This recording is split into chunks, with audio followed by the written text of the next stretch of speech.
Yeah, we're going to ramp this up because I get different listeners on here, different types of people, different backgrounds, anywhere from the person who's just taking a listen to the person who's highly leveraged. We could put it that way, like with the big kind of lots of digits in their portfolio. And I remember, like, so my background really, there was no business background coming out of school or high school, things like that. I really wasn't taught any of this. It was kind of just like you run with scissors, and if you fall and don't die, you're going to get up and keep running, that kind of thing. That's a joke one of my business partners has. We call it running with scissors when we try new stuff. And I ended up reading some books like Rich Dad Poor Dad, which is kind of eye opening. And then I saw this thing that really dialed me in was the cash flow quadrant, where Robert Kiyosaki, who most everybody knows about or has heard of Robert Kiyosaki, he broke down a little more to the next level after Rich Dad Poor Dad was kind of the mindset. Went into the cash flow quadrant of the ES, B, and I. On the left side was the ENS, which stands for employed and self-employed, and then on the right side was the B and I, the business owner. And the ultimate goal was always to get to that lower bottom right, portion of the model right there, the quadrant. Because as an investor, what happens is they talk. I hear people talk jokingly about making money with their making babies. They're money making babies, baby money, right? Like you want them to begin to multiply, and that's where I've had to really start to take a next level look at, because we're not typically taught this in any definitely not through high school or most schooling, and even in most colleges a lot of people have never been taught this kind of stuff.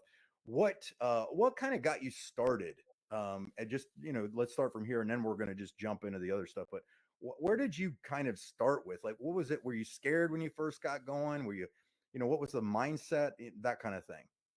Yeah, a few things. I think, like most people, I mean, I didn't grow up with any silver spoon. That's for damn sure. In fact, I still remember when I was young, my dad still had pay stubs that were technically classified in the poverty levels, right? And so I saw that struggle. But what I also saw him do is really focus his mind on becoming an entrepreneur and setting himself free. And so he was really a great role model in so many ways. And while he and I have chosen wildly different paths to get to the same goal, I watch him move from that E quadrant to the S quadrant and start to step in to some of that B and I quadrant that we like. And I love that you brought up Kiyosaki. You know, of all the conversations, you and I have had hundreds of conversations.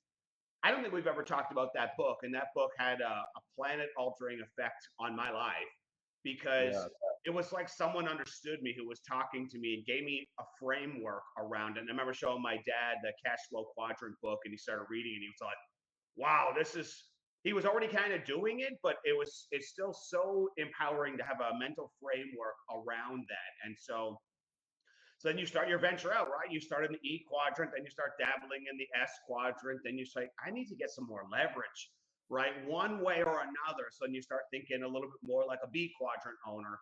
And I was always thinking like an I quadrant owner, but there were many years where there wasn't enough money to do that I side of the quadrant, right? But I think the thing I always want to tell listeners, even if you struggled, like the struggle is part of the deal. I've never met anyone who went from A to Z, from good to great, and skipped all the in between. Like I've had many struggles, but I also haven't had an alarm clock for a couple of decades, and I'm still quite young relative to, depending on who's listening, right? That's all contextual, but sticking with that process has made all the difference in the world, and I'm always just trying to keep going forward and leveling up.